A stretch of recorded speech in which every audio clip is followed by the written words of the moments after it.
Mamy pierożki. W końcu doczekałyście się, co? Tak, teraz otwórz pierwszy. Nie. No to otwórz sam. Co? Co tam będzie w środku? Wow! Olek ma tęczowego!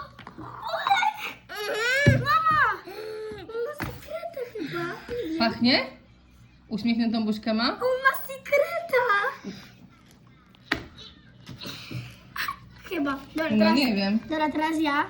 Zobaczymy. One set glitter edition, czyli może być też brokatowy jakiś w środku. To Olek. Mogę zobaczyć? Mogę zobaczyć?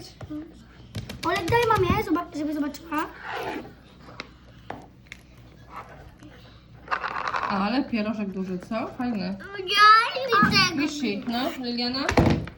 Dobra, zobaczcie. On ma chyba sekreta. Nie mam sekreta. Masz sekreta. No, otwierajmy.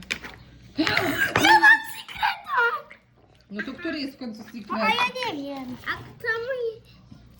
A mój... Will you find the super rare Jak on się nazywa, golden? tata? Musi być złoty, żeby był ten specjalny secret. Ja wylosowałam różowy.